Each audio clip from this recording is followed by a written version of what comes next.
আমার পিছনে একটা দাঁড়ানো ঘর ছিল, যেটা এখন নাই, গত রাতে পুড়ে গেছে। এর কারণ হচ্ছে আমি জুলাই আগস্ট আন্দোলন করেছি। আমি জুলাই আগস্টে কথা বলেছি, বাংলাদেশের পক্ষে কথা বলেছি, বাংলাদেশের মানুষের জন্য কথা বলেছি। তো বাংলাদেশের মানুষের জন্য কথা বলে কি আমি ভুল করেছি? আমার আজকে দাঁড়ানো ঘর নাই কেন?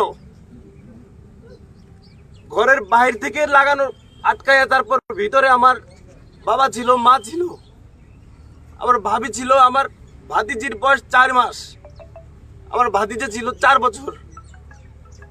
তাদেরকে সম্পূর্ণভাবে মারার জন্য ঘরের গায়ে আগুন দেওয়া হয়েছে। এখানে একটা দাঁড়ানো বিশাল বড় ঘর ছিল, আপনারা সংগ্রহ করে ঘরের ছবি দিয়ে দেবেন। এখানে কোনো কিছু নাই এখন। তাহলে আমি বলবো যে এই বিপ্লবী সরকার, আমরা যে বিপ্লব ঘটালাম, বিপ্লব ঘটাই একটা সরকার গঠন করে দিলাম। আমি তো ফ্রন্টে থেকে, আপনারা জানেন, এখনো ভিডিও ফুটেজ আছে, ফ্রন্টে থেকে আমি স্লোগান দিছি, ফ্রন্টে থেকে আমি কথা বলছি। আমার ঘরে যদি না থাকে তাহলে এই বিপ্লবী সরকার কি করলো, কি প্রোটেক্ট দিল? আমি 3-4 দিন আগে ধানমন্ডি 32 যে ভাঙা হলো, সেখানে আমি ফ্রন্টে ছিলাম। বুলডোজারের উপরে উঠে আমি স্লোগান দিছি। কাদের জন্য স্লোগান দিছি? দেশের মানুষের জন্য স্লোগান দিছি, বাঙালির জন্য স্লোগান দিছি। তো বাঙালির জন্য স্লোগান দিয়ে আমার বাবা মা ভাই বোন ভাতিজা কেউ নাই, আল্লাহ কোনোভাবে বাঁচাই দিছে।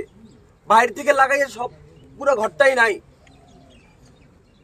আমি অন্তর্বর্তীকালীন সরকারকে কাটছাট ভাবে বলতে চাই, 7 দিন টাইম, 7 দিন টাইমের ভিতরে যারা জড়িত তাদেরকে শনাক্ত করে বিচারের আওতায় এনে 7 দিনের ভিতরে আমার এই পুরা ঘর লাকড়ি সব সরাইয়া পূর্ণ ঘর স্টার্ট করতে হবে। 7 দিন টাইম। 7 দিনের ভিতরে যদি না করা হয়, আমি 7 দিনের মাথায় রাজপথে আমি একা দাঁড়াবো। আমাকে এই রাজপথে দাঁড়ানোর জন্য টিএসসিতে যেতে হবে না, আমাকে প্রেস ক্লাবে যেতে হবে না, আমাকে সচিবালয়ের সামনে যেতে হবে না। আমি পুরা ঘরের সামনে আমার রাজপথ এখানে দাঁড়াবো।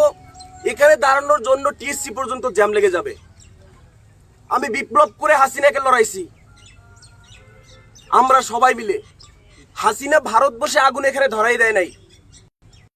আইন শৃঙ্খলা বাহিনীর প্রতি আমি শ্রদ্ধাশীল, চাইলেই সম্ভব।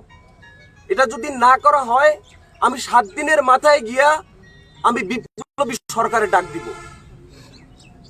এই সরকারকে দেশের মানুষ, আজকে দেখেন, আজকে যদি বিপরীত হইতো, এই সরকার, স্বৈরাচার সরকার যদি থাকতো, আমরা যারা আন্দোলন করেছি, আমরা টোকায় টোকায় গুলি করতো, জেলখানায় ঢুকাই রাখতো।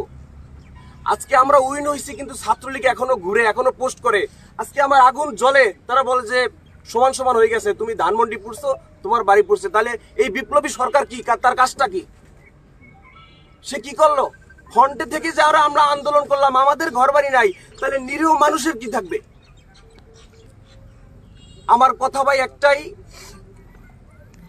আমি জীবন ঝুঁকি রেখে আমার বাবা ভাইয়ের কান্না শুনেছি 2 বার।